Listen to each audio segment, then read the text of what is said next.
Let the refuse hit the floor, guys. We're back with ECW 2007. 23rd of January. Go home show for the Rumble. Go home, go big, or go fucking home. We've got 7 extremists in the Royal Rumble this week, I believe, and 5 of them were competing. That's how we actually kick off ECW tonight. We've got 5 extremists, well, 4 originals and 1 vampire. It didn't really make much sense to me. I think Hardcore Holly's in the Rumble. But I guess he was scheduled for a match tonight, and CM Punk was also in the Rumble.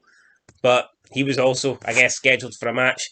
I would think it would have made more sense if everyone that was in the Royal Rumble from ECW in this wee mini Royal Rumble match, but it didn't happen. I think it would have been more fun had they done it in a Royal Rumble, kind of.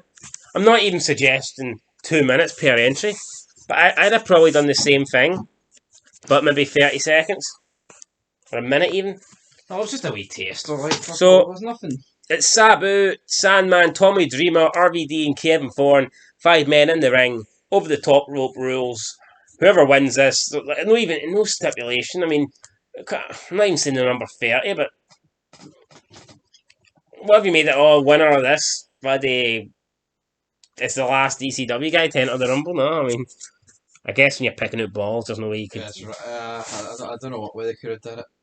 I guess it's just a match. Yeah, just a match. So, just to build momentum for the Rumble. I like these matches. Fan Dam with the win. Yeah, Fan Dam with the win. It was kind of weird that the first 3 got eliminated really early.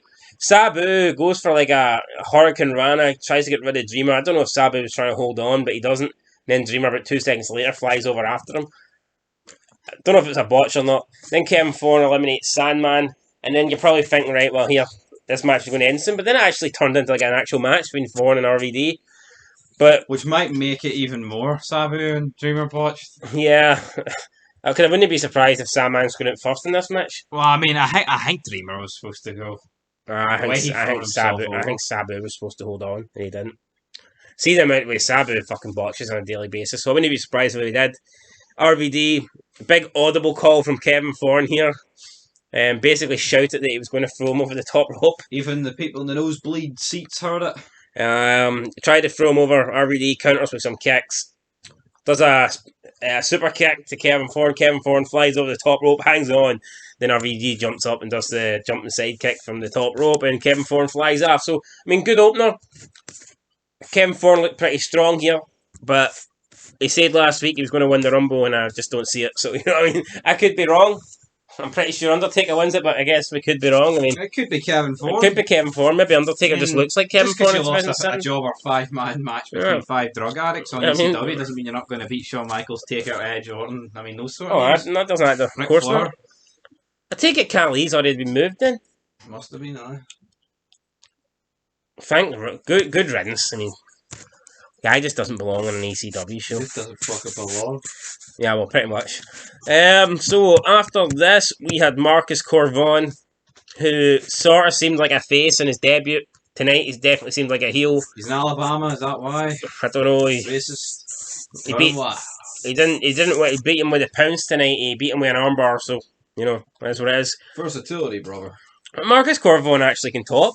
The guy does seem pretty charismatic. So you know, fair play to him. Picks up the win. That's 2 wins from 2. Is Corvon in the Rumble? I don't think he is. No. But to be honest, this guy could have been booked the way Lashley's getting booked and it would have been much better. Because he can actually talk. Yeah. Yeah, so there you go. Up next we had Matt Striker come out to the commentary, and probably my favourite part of the show. Striker on commentary to watch what felt like a really long CM Punk versus Elijah Burke match. But the commentary made this, guys. Well, no, the match was good, but I mean, the commentary was great. Oh yeah. Rope jokes. Joey Styles. Jokes. If you were my teacher, I'd want to hang myself with the television cable. Yep, brilliant. Jesus, yeah. So stuff that you'll never hear nowadays.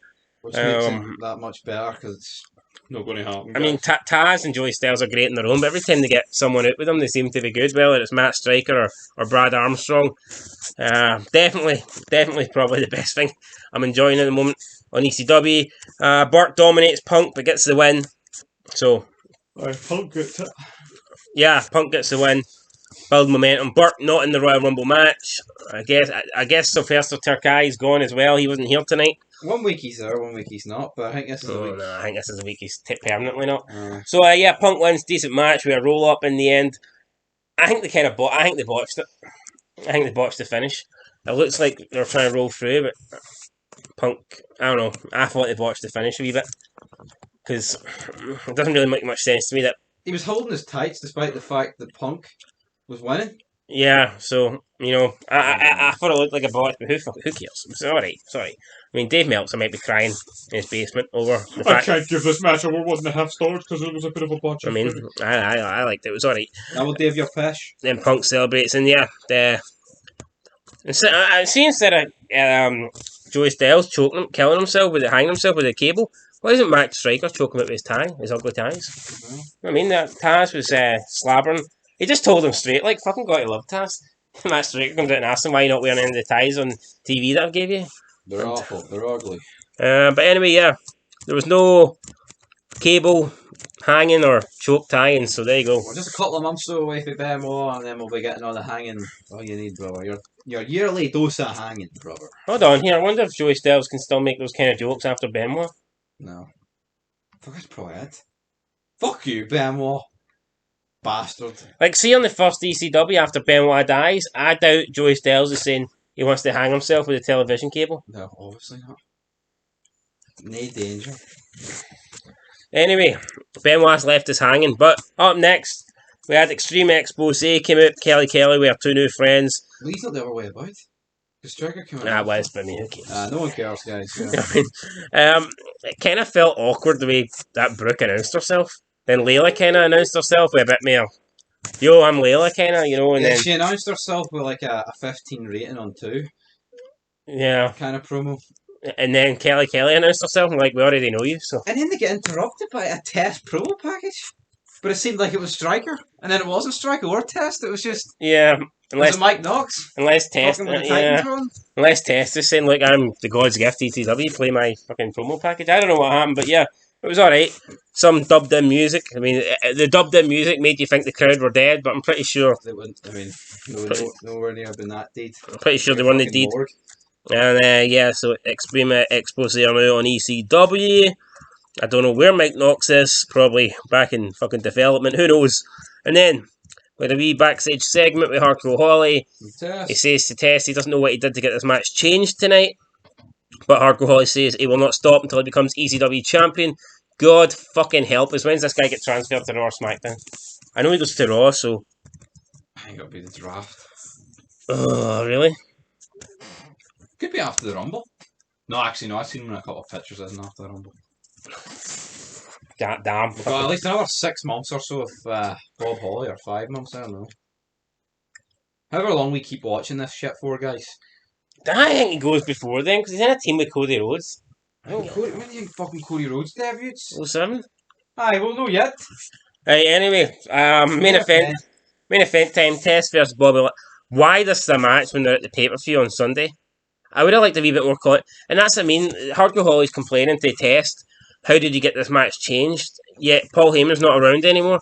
So who did Test go to get it changed? And why did he get it changed? Now, why couldn't he just have battered Lashley in a match with Holly? This is just a perfect... Would that not been better? Yeah, this is just a perfect example of why not having an authority figure works.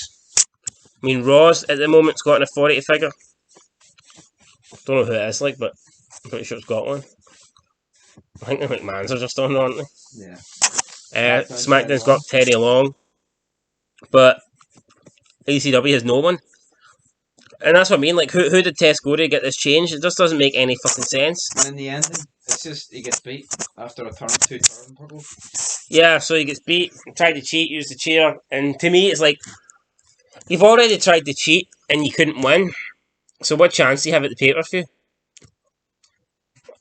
I think it would have made a lot more sense to me for either to have Test beat Bobby Lashley tonight, dirty, or to just get DQ'd. I mean, why Test is getting beat tonight when he's facing Lashley at the Royal Rumble makes absolutely even sense. Lashley maybe get DQ'd for using the turnbuckle or something. Yeah. I don't know, something other than Test getting beat. I think anything works apart from Test getting beat, but Test gets beat. I mean, the only way I think it works, Test getting beat tonight, if the Test is winning at the Rumble. But I mean, nope. I don't think that's happening either. It was a good show, but the main event was pretty. Yeah, I mean, the main event didn't make much sense to me, but not that I was fucking begging to see Hardcore Holly versus Bobby Lashley by any means, but See, I just think that's what's really letting ECW doing. I think Bobby Lashley in 2021 is great, right? I think he's the man, especially when he's got MVP as his mouthpiece. But back here, he was green as fuck. He couldn't cut a promo, and he wasn't the greatest in-ring worker. I mean, he still had agility and all that stuff and amazing strength, but Let's be real though, if the opening match is Test Bobby Lashley, it's a hard hitting 7 minute match, and the main event is the opening match, but it's for the ECW World Title. You know that is yeah. that So could, this guy could move this show from a 5 to like a 7 or a 7.5 or something. I just feel like that's where ECW is struggling. You know, they had Big Show fucking run, and now they've got Bobby Lashley, who's not that interesting. And then you get McMahon, so I mean, yeah, there you go. I mean, it's you're going to struggle to get a really good ECW show, I think, because the main event scene's always kind of I think we gave last week a 6. And sucky. I think I'll give this week a 5. Yeah, I'll give us. I think a 5's fair. I mean, I enjoyed the opening match. It was fun. I think you should have more fun stuff like this. I would have had some. I would have got some more weapons involved. I know. It would have been nice to have seen Sabu bring in some weapons, or but it's probably because we're saving the weapon spots for the actual Rumble, which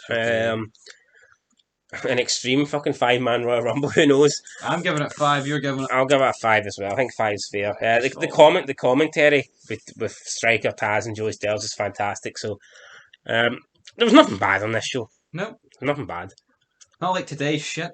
I mean that's what I mean. This was an hour show, and maybe if this was a 2, I think with this roster would definitely struggle. Oh, if it was 2, fuck. But see, with an hour, I mean, I'll tell you what. Like if Raw can do 3 hours in real life, this show can do 10. I think I'd rather watch a 3-hour ECW with this roster than a 3-hour Raw today. Yep. We'll put it that way. There's more better people on this roster than there is on the Raw roster. And on that note, guys, we're out of here because we don't want this review to be 3 hours. So until next time, make sure you like and subscribe and watch all the rest of our vids on Fog Wrestling. We'll be back with the Royal Rumble review. We're going to watch it, guys, from start to finish. Not just the ECW match, not just the Royal Rumble match itself, but the entire pay-per-view. So that's it, guys. We'll be back next time. But until then, peace.